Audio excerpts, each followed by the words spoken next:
This is Dr. Christopher Sunday with Nova Health Recovery Ketamine Infusion Center in Alexandria, Virginia. I'm going to discuss what the ketamine therapy process looks like in the average situation. So the first question is, are you a candidate for ketamine therapy? So what is the condition that you're getting treated for? And is your diagnosis correct?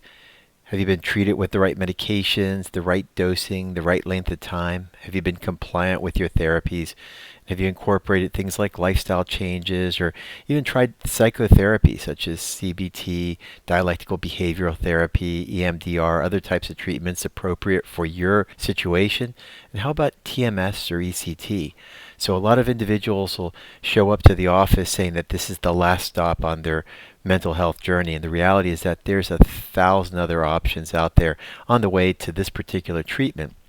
However, ketamine therapy offers rapid and robust effects in individuals unlike any other treatment present currently.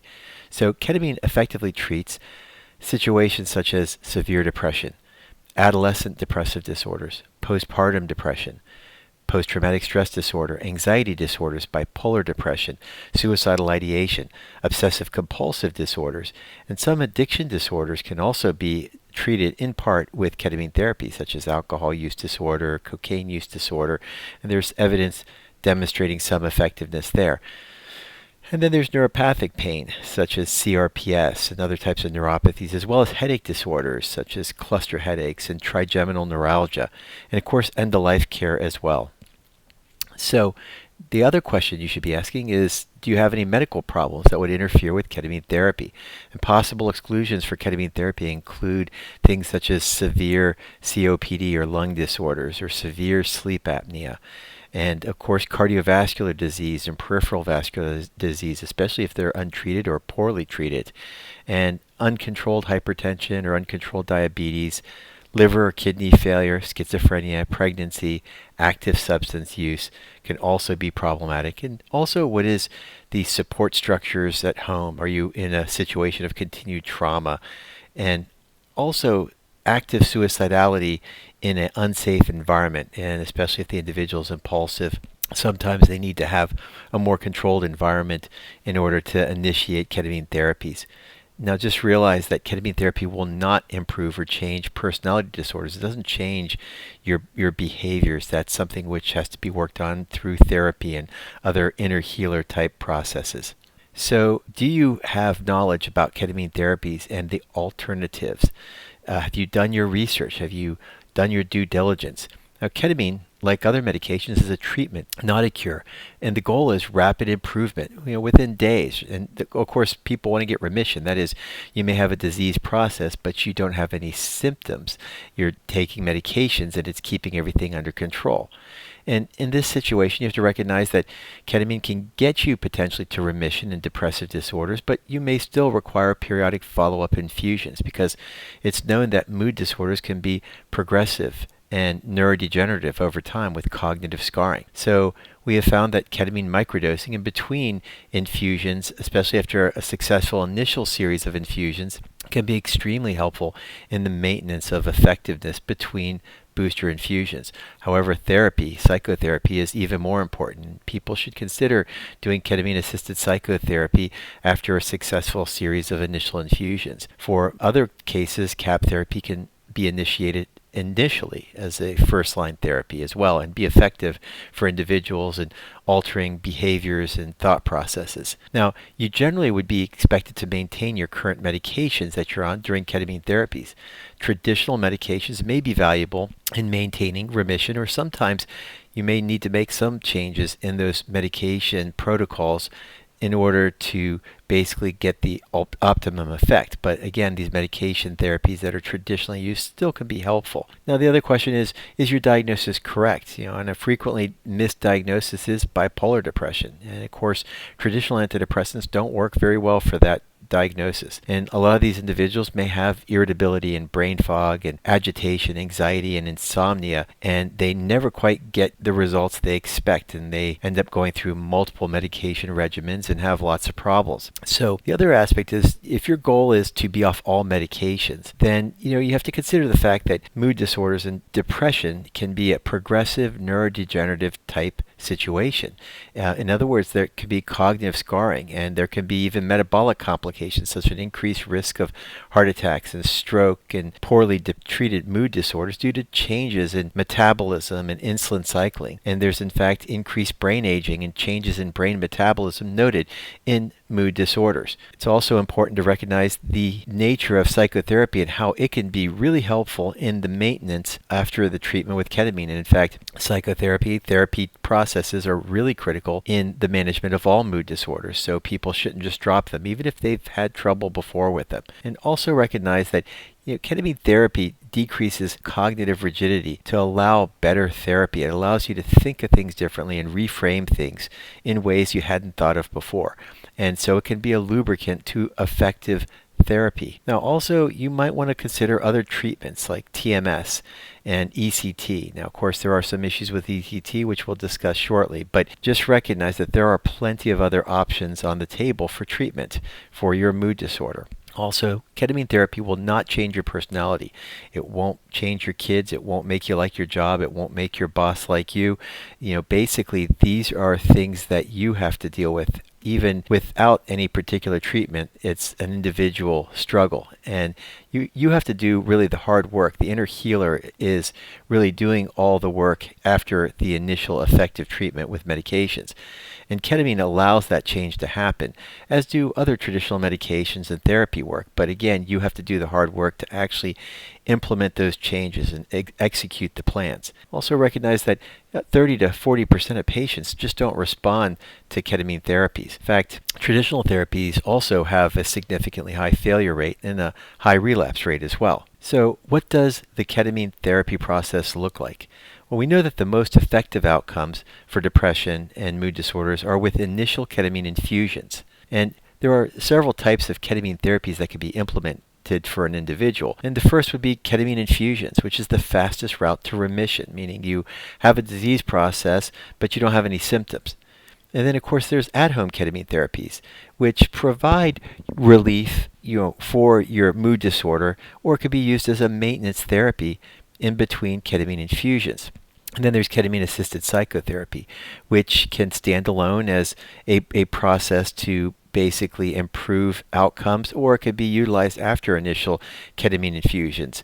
And this particular psychotherapy utilizes ketamine in the therapist's office to lubricate the whole process, that the individual can then see things differently, and we'll discuss that shortly here. And then there's finally S-ketamine, office-based therapy, which is the Spravato that is used in the office, and that one requires office visits as well. Now, ketamine infusions was the first part that we'll discuss here, and after consultation with the physician and the decision that ketamine therapy would be right for you, the general process would be 6 infusions approximately over 2 to 3 weeks. There's generally 2 or 3 infusions per week. It's best not to let more than 5 days go between infusions, so make time for the series. A lot of individuals will ask if I could just do 1 or 2 infusions. Well, those are half measures, and you might not get the optimum outcome. And if you don't get a great outcome, then individuals may just write off ketamine therapy, that it will never work for them, when in fact it could be number 5 or 6 in the infusion series that they start to really turn the corner and make improvements. And so this is the problem when people do half measures. So you kind of have to jump in and really follow the protocols. Each infusion is about 40 minutes in general, but they can be extended based on the clinical scenario. And the dosing ranges from 0.5 milligrams per kilogram ideal body weight to 1.2 milligrams per kilogram IV for effective dosing. But just recognize that higher doses of ketamine doesn't make it better. In fact, the higher you go, the more anesthetic it gets, and that does not result in better mood outcomes. So we need to use sub-anesthetic doses. So you'll be awake most of the time, but you may be somewhat altered. You don't have to dissociate to have effective results. Now, results from ketamine therapies can show up at any time, but generally around the 3rd or 4th infusion, most people really start to notice significant improvements. And expect a follow-up infusion 2 to 4 weeks after the initial series is over, just as a booster maintenance infusion. there is a tendency for results to last anywhere from 2 to 4 weeks after the initial series. And so there's a wide range of variation in terms of how long people's improvement will last. But you have to recognize that there's still a lot of work to be done even after you start feeling better. Now, most patients are functional after their ketamine infusion, but you just can't drive, to or from the appointment, mainly because of balance-related issues after the infusion. And people are generally fine to work the next day. In fact, they're fine to work several hours later if it's not something intensive. Recognize that sleep could be disrupted after ketamine infusions because ketamine is a little bit activating for some people. So again, the process for starting ketamine therapy is relatively procedural based, and it's really important to screen individuals for appropriate conditions and also medical conditions that may prevent them from getting the ketamine therapy. Now, generally speaking, we discuss what conditions would be treated, and we can see those listed in the box here. And this is our process for starting home therapy or at-home therapy with oral or nasal spray ketamine. And so again, we could treat the same conditions as IV infusions, but the goal here is generally not remission, although we would like to get remission, but generally relief. And we know that oral and intranasal ketamine used in the at-home setting, although safe and effective and helpful, does not lead to remission as often as IV ketamine, simply because the absorption rate is different. So with oral ketamine, about 20% of the total dose is absorbed over a longer period of time. And nasal spray, about 40 to 60% can be absorbed, and that's absorbed in a relatively rapid period of time. So if we're treating the appropriate conditions, we generally will do a basic phone consult with the individual just to screen them for appropriateness and severe medical conditions that might interfere with this type of treatment in the outpatient setting. And then we always require people to fill out mental health questionnaires. There's, of course, the usual consent forms, and then we have the in-office visit where we discuss basically, the treatment process, how it looks, how to make it last longer, side effects, and also, other details of your mental health journey that would be helpful in this process. Your prescription would be sent to a compounding pharmacy, which is not like a traditional pharmacy, but these are ones that make specialty medications. And so these individuals, then compound the dosing that's tailored to your particular situation. And after that point in time, then you would just follow the prescriptive protocol, and we would just monitor you from the office setting. Then there's ketamine-assisted psychotherapy. And following a series of successful ketamine infusion, CAP therapy, which is ketamine-assisted psychotherapy with lozenges and nasal spray, can certainly be a way to maximize the benefits of your ketamine infusion process. Now, this can also be used as a standalone therapy as well. And what this can do is enhance your healing process. It's a way to kind of support and sustain positive life changes that you've made from ketamine infusions. And it can also allow significant symptom relief as well. And we know that ketamine boosts neuroplasticity in the brain, and it promotes an enhanced capacity to alter rigid thinking and behavioral patterns. So it basically increases your brain's ability to learn and change. And so combining therapy with ketamine treatment really maximizes the benefit of the medication. It prolongs the effectiveness of ketamine therapy, and it allows individuals who are especially stuck in therapy to think of new insights and new ideas to really proceed forward in their lives and get the better experience and outcomes. So basically, therapy is one of the key methods by which we can extend the effectiveness of ketamine therapies. So an example of a CAP therapy protocol would be an intake session with your therapist or a specialty therapist who's been trained in the process of ketamine-assisted psychotherapy. And then they do a preparation session where they prepare you for the experience of ketamine. And then there's the actual medicine sessions, which could be anywhere from 2 to 4 hours. They're generally 6 to 8 sessions, maybe once or twice a week, and some integration sessions in between, where you basically kind of go over your findings and your insights and things you've journaled during this whole journey. Now, basically, the number of sessions can vary based on the person's clinical needs. But that said, either way, ketamine-assisted psychotherapy can certainly help those who are stuck in therapy. So the way I look at ketamine is the infusions fix the computer, while the ketamine-assisted psychotherapy kind of fixes the software of your brain to address those maladaptive behaviors that you've developed due to the underlying depression or mood state from the broken computer. And so once you fix that computer so it's working better, you just have to reprogram things so that you feel better and act better in a way that is more effective for you. So what is the difference in all these treatments? Well, we know that ketamine infusions are the most rapidly effective treatments. They're most likely to produce remission or significant improvement. And the other problem, though, is that ketamine infusions are also more expensive. But if your goal is to get remission, meaning you have absolutely no symptoms, but you may have an underlying disease process, then really this is the direction you should really proceed. Now, you should really expect to complete this ketamine series, generally 6 infusions, and the occasional boosters, usually monthly. If you do just a couple of infusions, you really can't guarantee better outcomes. You would never know how good things could get.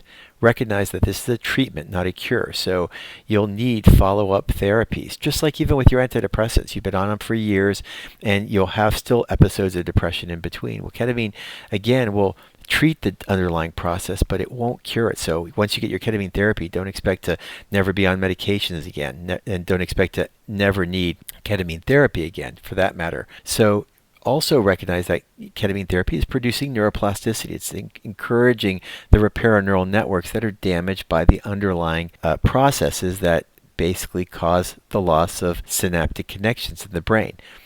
Ketamine also allows for glutamate rebalancing and improved cognitive controls. So glutamate is a really critical amino acid and neurotransmitter in the brain. It is involved with memory, learning, and pain. Now, understand that at-home ketamine versus IV ketamine, that's at-home ketamine with oral ketamine or nasal spray ketamine, can produce relief and less likely to produce remission. So it'll make you feel better, but it doesn't necessarily fix things so well that you have no symptoms and basically are functioning 100%. It also can take a lot longer for it to work. We generally use at-home ketamine therapies as a maintenance therapy after the initial series of ketamine infusions. But you can use it as a standalone option, and certainly there's an economic situation that this is actually a lot cheaper to do than infusions. However, again, if you're looking for remission, infusions are the way to go. We also use at-home ketamine for pain management as well as for hospice care and the life type care. And of course, we also talked about ketamine-assisted psychotherapy, which addresses maladaptive behaviors and allows you to reprogram, in a simple term, the individual's thought patterns so that they are more effective and that they have a bigger mental health toolbox. So why should you consider ketamine therapy at all? Well, you've probably tried multiple medications ahead of coming to ketamine therapy. You've probably suffered from low mood and anhedonia, which is emotional numbness, not really feeling happy or sad, or side effects of your traditional antidepressants as well.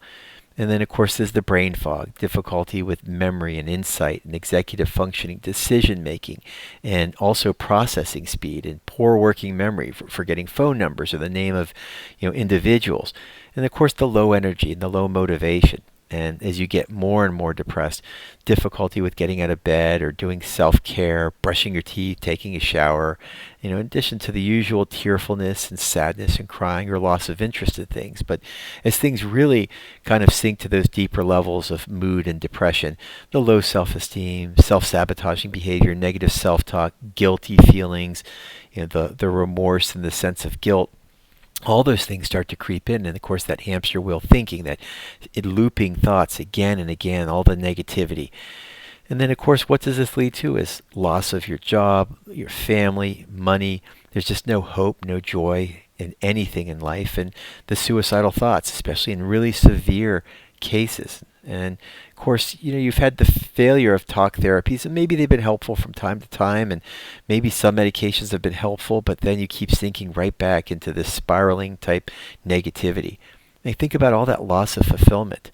And of course, the irritability, the agitation, the poor decision making, all of these are symptoms of low neuroplasticity and a glutamate balance problem. It's a molecule you've probably never heard of. And of course, everybody thinks serotonin and dopamine alone are the problems with depression, but the reality is that glutamate sculpts the tone of serotonin and dopamine. And traditional medications don't affect glutamate, the molecule of learning and memory. In fact, traditional medications are aiming at the deeper systems, the lizard brain, which is serotonin serotonin and dopamine. And most of the time, traditional medications just don't work or don't work well at all.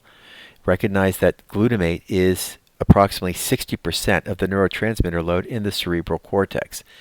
So if talk therapy in the past didn't work well, or medications didn't work well, consider a new language for your brain, the language of ketamine. So we have to also understand that poorly treated depression is associated with cognitive loss and cognitive scarring, and it progressively gets harder to treat with age.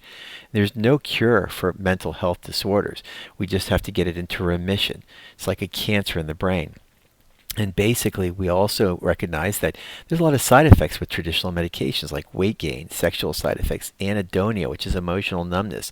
These are things that ketamine therapy does not produce. There's also the metabolic consequences, from these medications, and of course from being depressed, which include weight gain. And of course, there's the increased risk of metabolic and medical issues over time in individuals with poorly treated mental health disorders, such as increased risk of heart attack, stroke, and death, by several years, in fact. Now, the other issue with traditional medications is that they don't really address cognitive loss. It may take months for these medications to demonstrate any clinical effect, if they work at all. In the meantime, you're going to be losing fulfillment in life, opportunities, and family, and economic loss, and of course the metabolic and medical consequences, including addiction in some individuals. A lot of times people will lean on substances such as alcohol to feel better. So traditional treatments target only the serotonin system, and they don't actually deal with the disconnectivity seen in depression. And so that's why ketamine makes sense. It treats the glutamate system. It promotes top-down control from the cortex over that deeper lizard brain. And we already said that the side effect profile of ketamine is pretty low. It's safe and effective, and it treats the underlying biology of mood disorders and some pain conditions, which is loss of neuroplasticity. Now, you can start and stop ketamine therapies without losing efficacy. There's no real clinical withdrawal that would happen as you would get with certain antidepressants, where in some antidepressants, when you stop them quickly, you'll get brain zaps or other consequences. And also recognize that ketamine is also one of the most effective treatments for emotional numbness, otherwise known as anhedonia. That's it. You just don't feel fantastically excited about the next great adventure, and you don't feel sad at times when you're supposed to feel sad, such as at a funeral or the loss of something important. So recall the side effects of all your prior treatments. Recall the number of medications you've taken and the number of times you've taken them, and then you've relapsed back to depression, again and again and again. And we also have to remember all the weight gain and the sexual side effects and the anhedonia and other types of reactions from all these older medications. And the fact is that did they quit working? Well, the reality is that depression is neurodegenerative. It's progressive. You have to treat it aggressively, and you have to treat it effectively. And other options on the table a lot of times have so severe side effects that a lot of people choose not to get them, such as ECT, which is electroconvulsive therapy or shock therapy for the brain. One of the big things is memory loss. And we do know that ketamine, when compared with ECT in non-psychotic treatment-resistant depression, is effectively effective as ECT. ECT is the gold standard for depression, and it's one of the oldest therapies out there. And ketamine, in a randomized controlled trial in New England Journal of Medicine in 2023, demonstrated that ketamine was non-inferior to ECT. And of course, ketamine doesn't have memory loss associated with it. And I think ketamine is a lot more pleasant to receive than ECT would be. So what is the ketamine infusion experience? Well, at our center, the basic process would be, of course, when you come in, you'd have your vital signs checked, and we establish an IV. It's usually a 24-gauge pediatric size small IV. We usually give antiemetics to prevent nausea, which is the main side effect in about 5% of patients. We use things like Zofran or Reglan, whatever's appropriate for you. A lot of times we'll use scopolamine patches or even Antivert to prevent that spinning sensation. We generally use like electric recliners or zero-gravity chairs with galaxy lighting and ambient music, although a lot of individuals will bring their own headsets in. And generally the infusion starts, it's a 40-minute infusion session. We just monitor your heart rate, blood pressure, and pulse ox, and we don't really interfere with you during the treatment so that you can have your internal journey. And so we know from psilocybin studies that there's a lot of crosstalk in areas of the brain that produce the psychedelic changes and psychedelic feelings during a session with a psychedelic. And that's just due, again, to neuronal crosstalk between areas of the brain that generally don't speak together, at least not that you know of. So that means that the trippiness is a result of areas of our brain kind of linking together and exchanging information. So as a person enters the ketamine infusion process, you may notice your face gets numb and your arms and face get heavy and you have some difficulty speaking. Then there becomes the deeper layers of the ketamine infusion process, and you may notice enhanced color perception, or auditory enhancement, or a sense of floating or lifting or even stretching. And of course there's time distortion, the feeling that time's going faster or slower. And sometimes synesthesia, where you maybe are feeling colors or touching sounds. Again, everybody's experience is different. But some individuals have described this journey as kind of like a carnival. You just have a choice of rides you can go on. Or others have described it more like a lazy river of thoughts and memories. You just kind of float down this memory type river pathway, and they just kind of see things as they come at them. But you have to kind of keep an open mind to what you're going to see. And basically, everybody's experience is going to be different, and nobody really can describe the experience effectively because there's no words to describe this. But again, each infusion experience is different. Some are pleasant, sometimes they're not so pleasant, but that doesn't really associate effectiveness. So if you have a bad experience, it doesn't mean that ketamine's not working for you. Also recognize that you don't need to get more ketamine each time to make this work better for you. So sometimes more is less when it comes to ketamine therapy. Now, we've had a number of different individuals explain their perceptual changes whenever they get ketamine infusions, and some people describe things like they began to shrink, or they stretched, or their hands became rubber, or when somebody would speak in front of them, the words would become like pipes, or they become physical forms. And others will remember memories from the past or the present. Others, will basically sense, variations of these types of sensory perceptions. But again, just remember, whether you have a positive experience or a negative experience during a ketamine infusion, it does not portend clinical outcomes. A lot of individuals will leave the infusion process and they'll have had some negative thoughts, and they'll think, oh, the ketamine is just not working for me. And that is absolutely not true. You just have to, again, recognize that ketamine is going to introduce you to a wide range of your emotions. You have to be comfortable with your good feelings as well as your negative feelings. And nowhere along the journey to wellness is it paved with happiness and excitement and no pain at all. I mean, think about, going to the gym and working out. Well, you feel good the next couple of days after you work out, but the whole workout itself is very painful and uncomfortable. And the same thing in a number of other processes. Like, for example, if you're having a baby, obviously, you get the child at the end, but if you had to have a C-section, or obviously the actual, labor itself, all those things are very uncomfortable. But at the end, you get a positive outcome.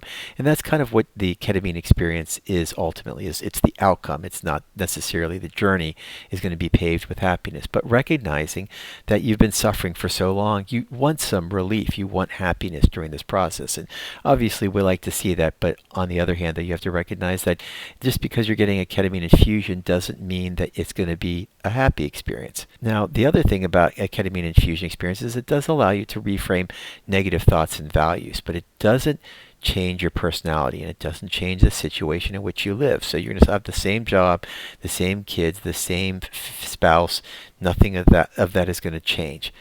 But one thing is that during this process, maybe you'll have more openness and acceptance as a result of the treatment. So you'll have fewer self-critical thoughts, less hopelessness, less sadness. Those types of thought processes can be altered from these treatments. So the side effects of ketamine therapy include nausea in a small number of patients, and that generally resolves shortly after the infusion stops. We usually use traditional antiemetics to kind of prophylactically prevent this type of outcome. Now, the other problems we sometimes see are mild headaches after a ketamine infusion, and generally just by using more fluids or maybe some Tylenol or N-acetylcysteine that can prevent this type of outcome. And of course, balance issues afterwards for a few hours. And that usually resolves, and that's due to nystagmus, which is difficulty with your eyes focusing on a single area. Some individuals will have some anxiety during infusions or unusual feelings, and most of the time that could be moderated by just speaking to the patient if they're uncomfortable and kind of calming them down, making them recognize that they're in a safe zone, or having their family sit with them during the period of the infusion is helpful. But you can always slow down or stop the drip, and the anxiety will resolve extremely rapidly within minutes. Of course, you can always decrease the dose or use an IV sedative to help relax the individual. As far as blood pressure and heart rate changes, those are brief and they resolve quickly after the infusion is stopped. The other aspect is insomnia. Now, insomnia is obviously a key component of a lot of mental health disorders, so individuals will have some difficulty sleeping on the day after day of an infusion, simply because ketamine just kind of wires the brain for more activity. But it is important for us to address insomnia issues, and we discussed this during the consult and intake.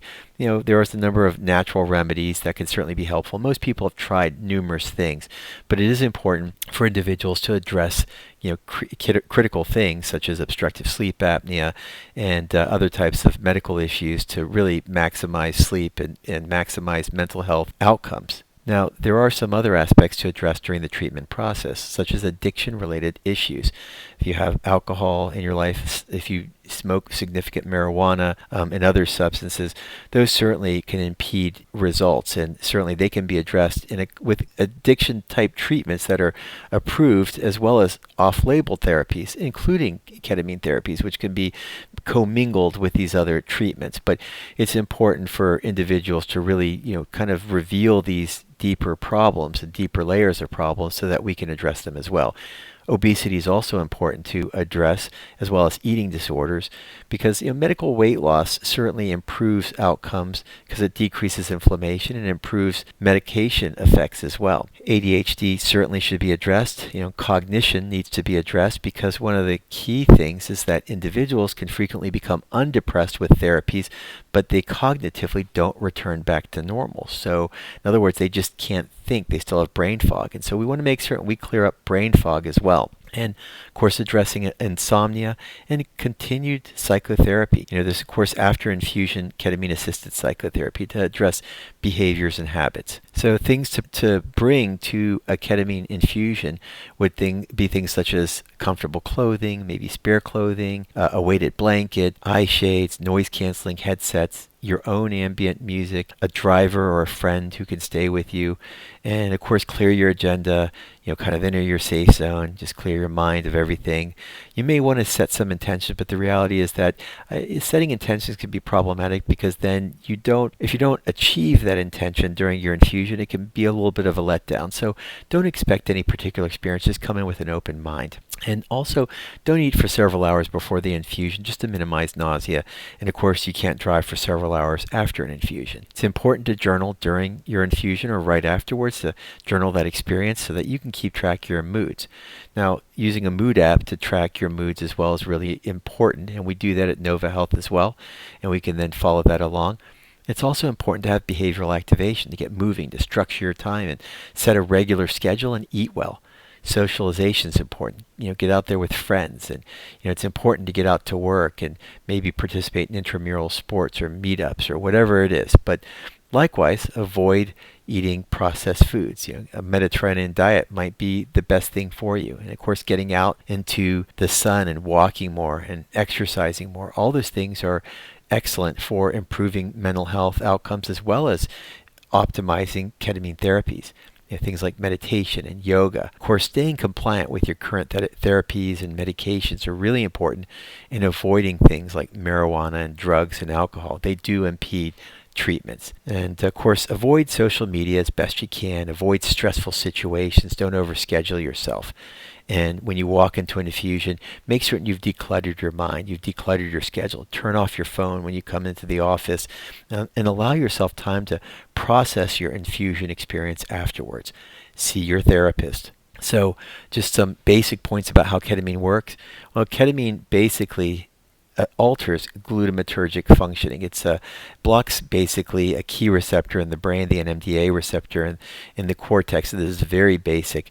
And it causes a brief glutamate burst, which then ultimately releases brain-derived neurotrophic factor, which people like to call fertilizer for the brain. It activates mTOR and specific neurons, which produce proteins that make them form dendrites and new synapses, or new connections within the brain, to repair neural networks that have been damaged over time. So neuroplasticity is the key to a healthy brain, and new synapses basically repair these neural networks. It allows us to learn and have better cognition, less fatigue, more motivation, all the good things that we want. Ketamine also decreases the default mode network. It basically allows us to enhance our cognitive performance so that we are more present and we flow state more. So it's important for you to have knowledge of ketamine therapies and alternatives, okay, before you embark on this journey. Have you done your research on ketamine therapy? Have you done your due diligence? And just recognize that ketamine therapy is a treatment, not a cure. The goal, though, is to get into remission, and rapidly, too, not within months, but days. And that's what ketamine therapy can do. That's why you're looking at this right now, is because you're looking for not just rapid relief, but rapid remission. Just understand that you may need follow-up infusions, and you really should follow the entire protocol. Don't just go in half-heartedly and just do a few infusions, because then you may be throwing away a perfectly awesome therapy for yourself. And improvement may take a little bit more time than expected, especially if you've been suffering for a long time. Sometimes it's difficult to tell where the biological mood disorder ends and your behavioral problems start. And that's where the therapy work is really important to kind of, get down to the nuts and bolts of that. Recognize that you may need to do some at-home ketamine therapies as well for maintenance in between these boosters, or maybe that's the direction you start off with. Of course, maintaining your current medications, is really important. Certainly, you can change those types of treatments during ketamine therapies, but your goal really should be remission. And sometimes you just have to set the expectations. You may need medications, just like being a diabetic or having hypertension. You may do all the right things, but you may still need medications. It's just you don't want to have any symptoms. You want to optimize your life outcomes, your health span, and you want to feel well. And also, make certain you're treating the right diagnosis, and that you have to recognize that there are some diagnoses that have specific treatments for them. And it's important to also continue your therapy, continue your psychotherapy, consider other options for treatment along the way. Recognize that ketamine therapy is not the last line of treatment. There's plenty of other options out there. And that 30% of patients who get ketamine therapy, or even more, don't respond to it, or at least so they think. And again, there are hot cognitive deficits that do occur in mental health disorders, a lack of self-awareness, in which the individual overestimates side effects and underestimates improvements. And this is the kind of behavior that we frequently see, where the individual, it doesn't feel they've improved, but the family says that they have. And so that type of thinking takes a long time to rewire, and that's where therapy also is important to kind of help the individual, reframe some of those negative thinkings. The other thing is, what parts of your life did you expect to improve with ketamine therapy? Again, all that negativity that happened before, the loss of your jobs and financial loss, all that will still be there whenever you finish your ketamine therapy. So you have to be prepared to still deal with some negativity whenever you emerge from the ketamine infusion series.